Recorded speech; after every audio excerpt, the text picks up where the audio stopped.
Hello everybody, I'm Rhinociart, and today's drawing session was an exercise in knowing when you're challenging yourself a little too much. So I've seen a lot of tutorials on YouTube of people doing watercolor paintings without line art. Usually they're of a background, like a scenery sort of thing, and you sort of build up an atmosphere over layers and layers of paint, starting from lighter colors and going to darker ones. So I looked at a bunch of these different tutorials and I was like, that's easy. I can definitely do that. I was wrong. To be fair, I'm someone who's never really done a lot of backgrounds. I've never really done a lot of drawing without lines or sketches, line art, any sort of guidelines. And I'm very new to watercolors.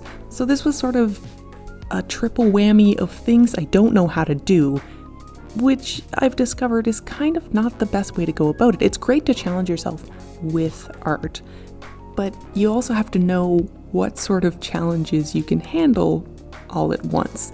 So here is the adventure I went through. The idea was to create several layers of painting, one of a mountain scene and one of a forest where you're sort of looking up through the trees at the sky.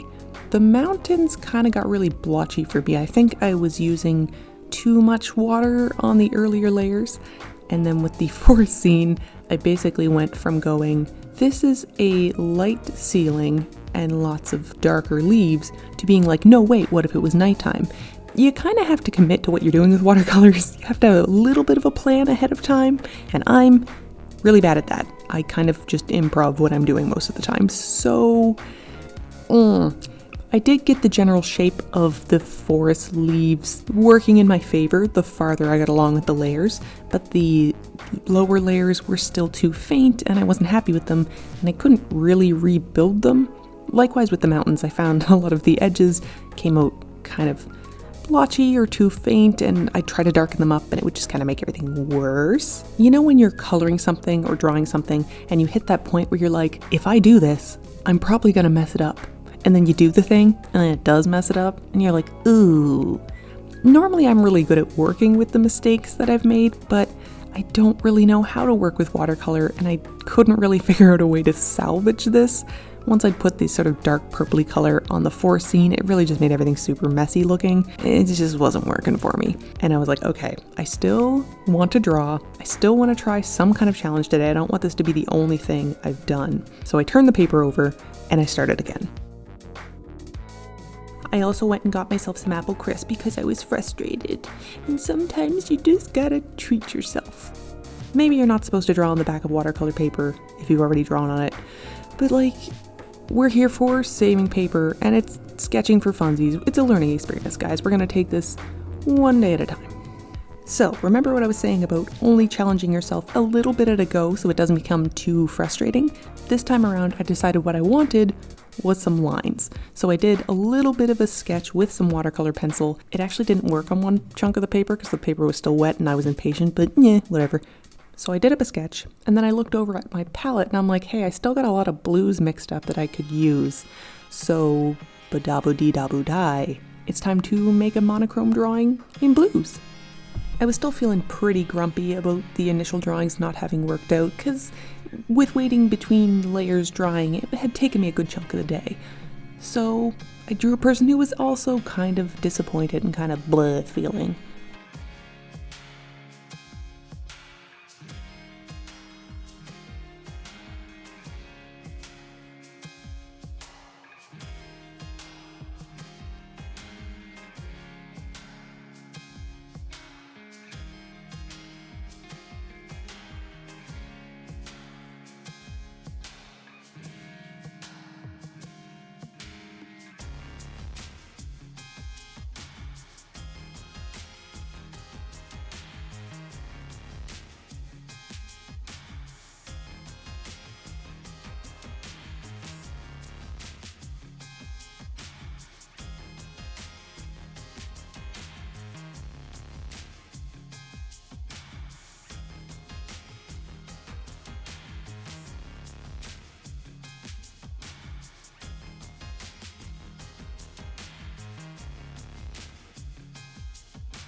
It can be really hard not to be hard on yourself when your art doesn't turn out the way that you want it to.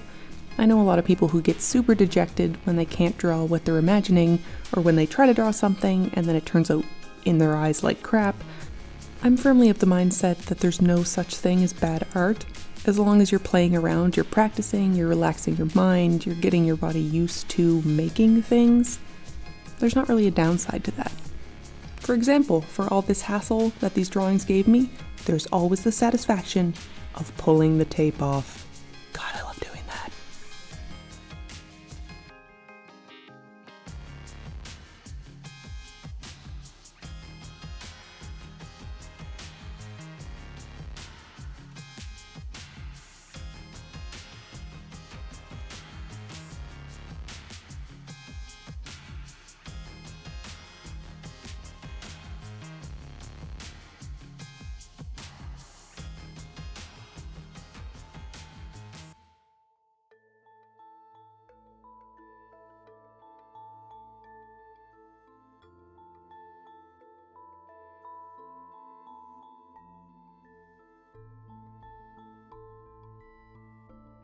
Originally I was thinking of like, oh, maybe it'll be a coffee cup with some flowers coming out of it or something cutesy like that.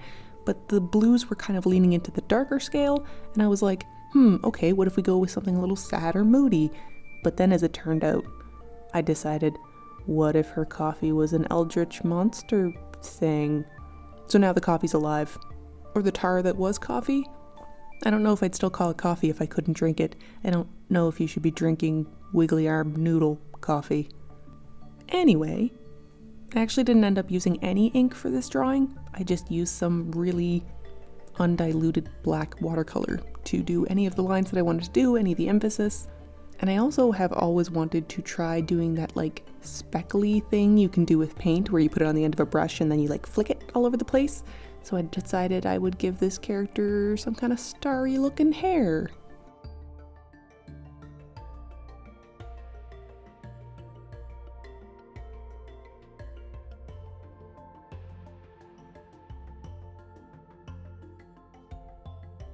Anyway, thanks for watching, guys. Please be kind to yourself in your own art endeavors. And remember, while you can always challenge yourself, you can always also scale back the challenge. I'll be back later making more art that probably, hopefully, turns out a little better than these ones did. If you'd like to come along for the ride, feel free to subscribe, and I will see you then. Later.